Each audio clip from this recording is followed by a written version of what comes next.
Hi hello welcome to జార్ TV. SC ST కులగణనతో పాటు బీసీల కులగణన చెయ్యాలని, అంతేకాకుండా బీసీలకు మంత్రి ఉండాలని మాజీ BC commission chairman Krishnamohan demand చేశారు. ఓబీసీ క్లాసిఫికేషన్ కోసం వేసినటువంటి ప్రత్యేక కమిషన్ చెప్పి 31 జూలై 2023లో నివేదిక ఇస్తే ఈ రోజు వరకు కేంద్ర ప్రభుత్వం ఆ నివేదికను అమలు చేసే ప్రయత్నం చేస్తలేదు. 2017లో మీరే వేశారు. 14 సార్లు ఆ కమిషన్కు మీరు ఎక్స్టెన్షన్ ఇచ్చారు. ఎట్టకేలకు జస్టిస్ రోహిణి గారు రిపోర్ట్ ఇస్తే సంవత్సరం నుండి మీ దగ్గర పెట్టుకుంటున్నారు. ఇది ఏం పద్ధతి? ఇది బీసీలంటే ఇంత నిర్లక్ష్యం ఎందుకు? మీరు లక్షల కోట్ల బడ్జెట్ను ప్రతి ఏటా ఇస్తూ ఉంటారు. మరి 75 కోట్ల జనాభాకు 2000 కోట్లు ఇస్తారా? అది ఏ ముక్కలకు సరిపోతుంది?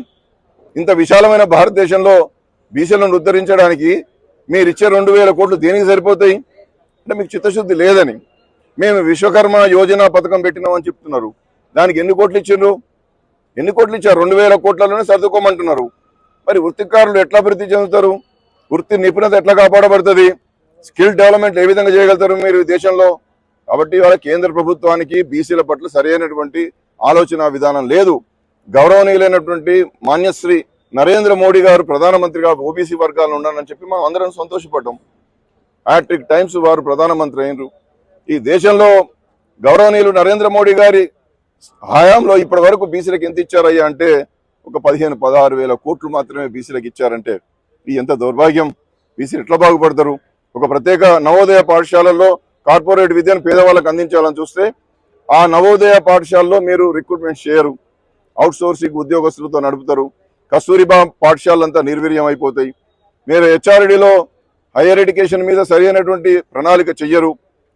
యూనివర్సిటీ గ్రాంట్స్ కమిషన్ ద్వారా యూనివర్సిటీలను బలోపేతం చేసే కార్యక్రమాలు చేయరు. స్కిల్ డెవలప్మెంట్ మీద ప్రత్యేకమైన కోర్సులు పెట్టరు. వృత్తి నిపుణతలు కాపాడరు. కాబట్టి ఏది చేయకుండా ఈ దేశంలో వెనుకబడిన వర్గాలు అభివృద్ధి చెందాలంటే ఎట్లా చెందుతుందండి? కాబట్టి ఊరికే మాటలతో కళ్ళబొల్లి కబుర్లతో బలహీన వర్గాలను బలహీనపరిచే కార్యక్రమాలు చేస్తూ ఉన్నారు, కుట్రలు చేస్తూ ఉన్నారు తప్ప కమిషన్ ఇచ్చినటువంటి నివేదికలను కూడా అమలు చేసే పరిస్థితులు లేరు. జస్టిస్ రోహిణి కమిషన్ మీరు ఎందుకోసం అమలు చేయరు?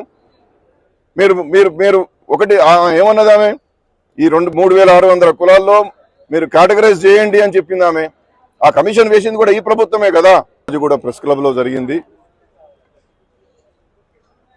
వచ్చే కులగణనలో ఏదైతే జనాభా గణన జరుగుతుందో ఆ జనాభా గణనలో ఎస్సీ ఎస్టీలతో పాటు బీసీల జనాభా గణన కులగణన కూడా చేయమని చెప్పి ప్రధానమైన డిమాండు. అంతేకాకుండా బీసీలకు ఒక ప్రత్యేకమైన మంత్రిత్వ శాఖ ఉండాలని, ఓబీసీల యొక్క నాన్ క్రిమిలేయర్ ఆదాయ పరిమితి 8 లక్షల నుండి 15 లక్షలకు పెంచాలని చెప్పి, ఆ విధంగానే ఓబీసీలకు ప్రత్యేకంగా బ్యాక్లాగ్ సిస్టమ్ ఉద్యోగాలు నింపేటప్పుడు సరైన అభ్యర్థులు దొరకకపోతే వాటిని అలాగే అట్టిపెట్టి మళ్ళీ వచ్చే సంవత్సరం ఆ యొక్క ఖాళీల భర్తీలను స్పెషల్ డ్రైవ్ ద్వారా భర్తీ చేయాలని చెప్పి ఇలాంటి డిమాండ్లు మేము ఈ జాతీయ బీసీ దళ ఏర్పాటు చేసినటువంటి ఈనాటి జాతీయ రౌండ్ టేబుల్ సమావేశంలో కోరడం జరిగింది. కాబట్టి బీసీలు సంఘటితం కావాలి. ఈ దేశంలో బీసీలు 2వ తరగతి పౌరులుగా జీవిస్తూ ఉన్నారు. 75 ఏళ్ల స్వాతంత్రానంతరం కూడా జస్టిస్ రోహిణి కమిషన్ చెప్పినటువంటి రిపోర్టు ప్రకారం 2600 కులాల్లో 1000 కులాలు కనీస ప్రాతినిధ్యం విద్య, ఉద్యోగ, ఆర్థిక, సామాజిక రంగాల్లో కనీస ప్రాతినిధ్యం లేదనేటువంటి విషయాన్ని చెప్పడం జరిగింది. కాబట్టి ఇది దురదృష్టకరమైన పరిణామం.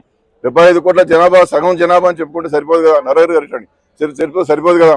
కాబట్టి నరహరి కేటగరైజ్ చేయమని చెప్పి చాలా స్పష్టంగా జస్టిస్ రోహిణి కమిషన్ సంవత్సరం క్రితం నివేదికిస్తే ఈ రోజు వరకు కూడా మీరు నివేదికను అమలు చేయడానికి ముందుకు రావడం లేదంటే ఇది బీసీలకు పట్ల మీకున్నటువంటి నిర్లక్ష్య వైఖరి చాలా స్పష్టంగా కనపడుతున్నది. కాబట్టి కేంద్రాన్ని మేము డిమాండ్ చేస్తూ ఉన్నాం, బీసీలను 2వ తరగతి పౌరులుగా చూసేటటువంటి విధానం మానుకోండి.